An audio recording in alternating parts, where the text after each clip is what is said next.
அகிலமெங்கும் உள்ள தமிழ் நேயர்கள் அனைவருக்கும் பரம்பரை ஜோதிடர் உங்கள் மனோ பாலாஜியின் அன்பான வணக்கம். மகர ராசியில் பிறந்த அன்பர்களுக்கு செவ்வாய் பகவான் பெயர்ச்சி.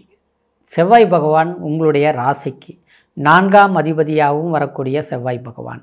அதே சமயத்தில் உங்களுக்கு லாபாதிபதியாக வரக்கூடியவரும் செவ்வாய் பகவான்.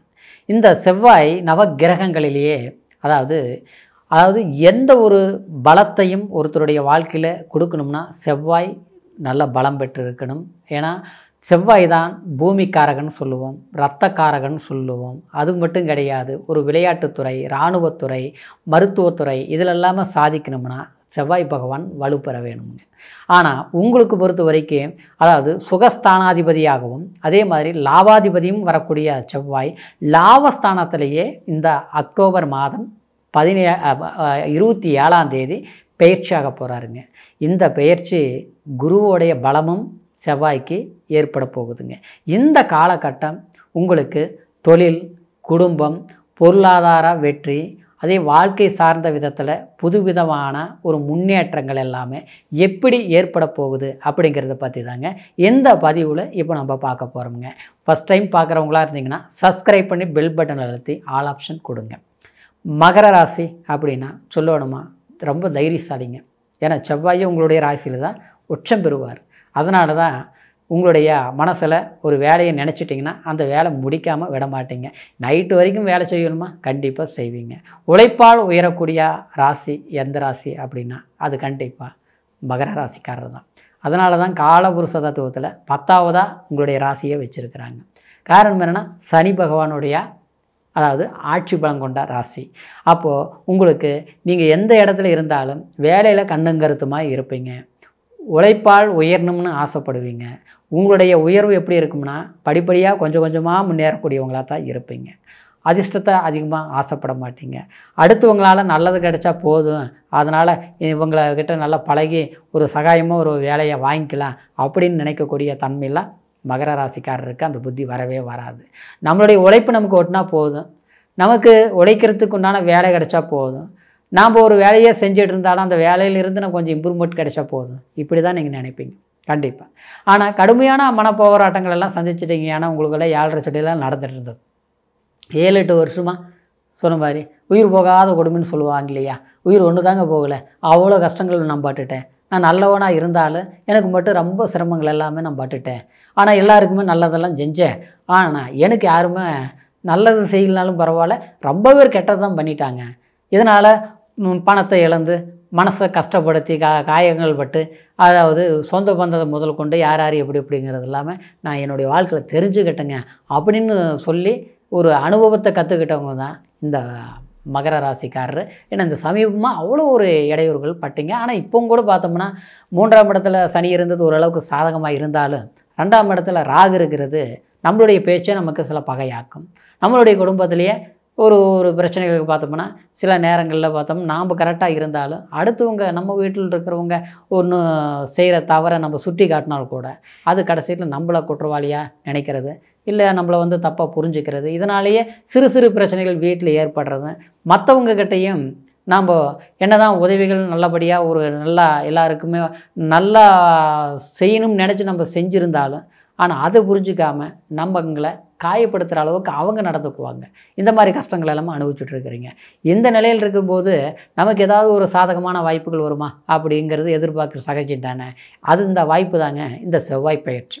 இந்த செவ்வாய் பயிற்சி பார்த்தோம்னா உங்களுக்கு அக்டோபர் மாதம் 27ஆம் தேதி உங்களுடைய ராசிக்கு லாபஸ்தானத்திலேயே லாபஸ்தானம் லாபாதிபதி சஞ்சாரம் பண்ணுறாருங்க. இதில் ஒரு ஹைலைட் அற்புதம் என்ன அப்படின்னு பார்த்துட்டோம்னா உங்களுடைய ராசிக்கு 7ஆம் இடத்துல உங்களுடைய ராசிக்கு 7ஆம் பாவங்கிறது கலஸ்தர ஸ்தானத்தில் குரு உச்சத்தோடு இருக்கிறாருங்க.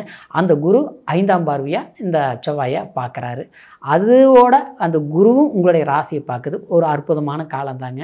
சில மனசில் நல்லவங்களுக்கு பழமொழி சொல்லுவாங்க, எவ்வளோதான் கஷ்டங்கள் பட்டாலும் நல்லவங்களை கடவுள் ஏதாவது ஒரு வாய்ப்பு கடவுள் கொடுப்பாரு அப்படின்னு சொல்லுவோம் இல்லையா. நம்ம எவ்வளோ ஒரு மனிதன் மோசம் பண்ணாலும் மற்றவங்க நம்மளை ஏமாற்றணும்னு நினச்சாலும் நம்ம ஏமாந்தே இருந்தாலும் நம்மளுடைய உழைப்பு நமக்கு கை கொடுக்கும் இல்லைங்களா.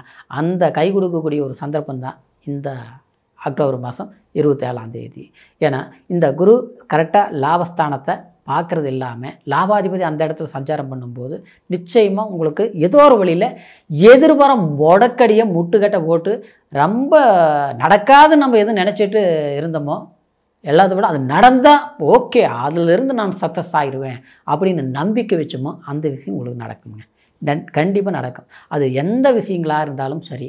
சிலருக்கு பார்த்தோம்னா கல்யாணமானாலே போதும், திருமணமாக நினச்ச மாதிரி வாழ்க்கை அமைச்சா போதுன்னு நினச்சிட்ருப்பீங்க. அது பார்த்தோம்னா தடங்கள் ஆகிட்டே இருந்திருக்கும். ஆனால் அது நடந்தால் சந்தோஷம் தானே, அந்த மாதிரி சில விஷயங்கள் நடக்கும். சிலருக்கே பார்த்தவங்க கூட கல்யாணம் பண்ணிட்டோம், ஆனால் கல்யாணம் ஆகாமல் இருந்தால் கூட ஒரு பிரச்சனையாக இருந்திருக்கேன், கல்யாணம் ஆனதுலேருந்து ஏகப்பட்ட பிரச்சனையாக போய்கிட்டு இருக்குது, இதை எப்படி தீர்க்கிறதுன்னு தெரியல அப்படின்னு சிலருக்கு சில குடும்ப வாழ்க்கையில் குழப்பங்கள் உண்டாகிருக்கும். அப்படி ஒரு பிரச்சனை இருக்குதுன்னு வச்சுங்களேன் மகர ராசிக்காரருக்கு, கண்டிப்பாக அந்த பிரச்சனை தீரக்கூடிய ஒரு சூழ்நிலைகளாக உங்களுக்கு இருக்க போகுதுங்க. இந்த செவ்வாய் கண்டிப்பாக 2ஆம் இடத்தை பார்க்கறதுனால அது மட்டும் இல்லாமல் குரு உங்களுடைய ஜென்மத்தை பார்க்கக்கூடிய சந்தர்ப்பமாக இருக்கிறதுனால உங்களுடைய சோர்வுக்கு ஒரு உற்சாகம் கிடைக்கும். எதிர்பாராத தனவரவு கைகூடி வரும். 4ஆம் இடமாக இருக்கிறதுனால வீடு வாசல் மண்மனை பொருள் அப்படியாப்பட்ட சில விஷயங்கள் கைகூடி வரும். வீடு கட்டணும்னு நினச்சிங்கன்னா கண்டிப்பாக கட்டிடுவீங்க. வீடு வாங்கணும்னு நினச்சாலும் இந்த நேரத்தில் வாங்கிடுவீங்க. இதுக்கு முன்னாலெல்லாம் நான் நினச்சி பார்த்தேன், பண்ணணும்னு நினச்சேன், கொஞ்சம் கூட சரி வரலைங்க, இல்லை அட்வான்ஸ் கொடுத்தது பூரா போயிடுச்சு, இல்லை நான் நினச்ச மாதிரி ஒன்று கூட அமையலை, ஒரு வீட்டு வேலை ஆரம்பித்தேன் அது அப்படியே நின்று போச்சு. இந்த மாதிரி பிரச்சனைகள் எல்லாமே நீங்கள் ஸ்டார்ட் பண்ணிங்கன்னா கண்டிப்பாக அது நீங்கள் செய்து முடிப்பீங்க. சரிங்களா? அடுத்தது பார்த்தோம்னா உங்களுடைய அந்த 4ஆம் இடங்கிறது தாய் ஸ்தானத்தை குறிக்கும். தாய்க்கு உடம்பு சரியில்லைங்க, அவங்களுக்கு கொஞ்சம் மருத்துவம் பார்த்துட்ருக்குறேன், இனிமேல் சரியாயிருமா, வைத்தியம் பார்க்கலாமா, நல்ல ஹாஸ்பிட்டல் கிடைக்குமா, இந்த நேரத்தில் பார்த்தோம்னா சரியாயிருமா அப்படின்னிங்கன்னா இந்த நேரத்தில் பார்த்தீங்கன்னா முழு ஆரோக்கியம் கிடைச்சிடும். தாய் உறவு முறையில் நமக்கு கொஞ்சம் பிரிவுகளாக போயிட்டுருக்குது, வருத்தங்களாக போயிட்டுருக்குது, என்ன தான் பாசபந்தமாக இருந்தோங்க, ஆனால் இன்றைக்கி பார்த்தோம்னா பிடிக்க மாட்டேங்குது. ஏன் பிடிக்க மாட்டேங்குது, உட்காந்து பேசுனா ஏதோ சங்கடம் வந்துடுது, இதெல்லாம் சரியாயிருமா அப்படின்னு நினைக்கிறவங்களுக்கு கண்டிப்பாக ஒரு தாயின் அரவணைப்பு கிடைக்கும். அதே மாதிரி தாய் உங்களை தப்பாக புரிஞ்சிருந்தாலும் அவங்க புரிஞ்சுக்குவாங்க. அவங்களால உங்களுக்கு ஏதோ ஒரு நல்ல விசேஷங்கள் நடக்கும், அவங்களால ஆசீர்வாதம் உங்களுக்கு கிடைக்கும். அதாவது சில பேருக்கு தாயார் இல்லாமல் கூட இருப்பாங்க, காலப்போக்கில் ஏதாவது இது ஆயிருந்தால் கூட அவங்களுடைய ஆசீர்வாதம் இறைவனாக இருந்து உங்களுக்கு ஒரு நல்வழிப்படுத்தக்கூடிய ஒரு வாய்ப்புகள் உண்டாக்கும். உண்மையை சொல்ல போனால் மகர ராசிக்காரர் பொறுத்த வரைக்கும் கடுமையான கஷ்டங்கள் நம்ம 1000 சந்தித்து மீண்டு வர்றதுக்கு அதுக்குண்டான முயற்சி வழி ஏதாவது கிடைக்குமா, இப்படி கிடைக்குமா, அப்படி கிடைக்குமா, இங்கே போய் வேலை செய்யலாமா, அங்கே போய் வேலை செய்யலாமா, இல்லை இருக்கிற வேலையிலேயே பிரச்சனைகள் தீருமா, புது வேலை வாய்ப்பு கிடைக்குமா, இப்படிலாம் தடுமாற்றமான ஒரு சூழ்நிலைங்க. சரிங்களா? எல்லோரும் பார்த்தோம்னா எல்லா சாமி கும்பிட்றோம், எல்லா கோயிலுக்கு போகிறோம், எல்லாமே நம்ம நல்லதாகவே பண்ணுறோம், ஆனால் நமக்கு மட்டும் கஷ்டமே தீர மாட்டேங்குது, என்னென்ன தெரியலையே அப்படின்ட்டு. ஏன்னா மகர ராசிக்காரர் யாருக்கிட்டையும் சொல்லவும் மாட்டீங்க. அப்படியே எதுவாக இருந்தாலும் நம்ம சொல்லி என்ன தீரப்போகுது, கடவுள் நமக்கு ஏதாவது ஒரு வாய்ப்பு கிடைக்கும், இல்லை நம்மளுடைய உண்மை நமக்கு உறுதுணையாக இருக்குங்கிறது தன்னம்பிக்கை வழிகள் மகர ராசிக்காரர். ஆனால் அதுக்கு தகுந்த மாதிரி ஒரு நல்ல பலன்கள் கிடைக்கக்கூடிய ஒரு சந்தர்ப்பமாக இந்த காலகட்டம் அமையுங்க. கவலைகள் மறந்து, கஷ்டங்களை மறந்து புதிய முயற்சிகள் எடுங்க. நேரம் சாதகமாக இருக்கிற போது தான் நாம் சில வெற்றிகளை அடைய முடியும். சரிங்களா? அதனால் செவ்வாய் பயிற்சி அற்புதமான ஒரு வளர்ச்சி நிறைந்த காலமாக இருக்கும். இது டிசம்பர் மாதம் 7ஆம் தேதி வரைக்கும் ஒரு புது முயற்சிகள் எல்லாமே கைகூடி வரக்கூடிய காலம். இன்றைக்கி எடுக்கிற முயற்சி எதிர்காலத்துக்கு தேவையான வாய்ப்புகள் கொடுக்கும் கண்டிப்பாங்க. இப்போ சொன்னது கோச்சார பலன் அப்படின்னா ராசி, ராசினா மதி.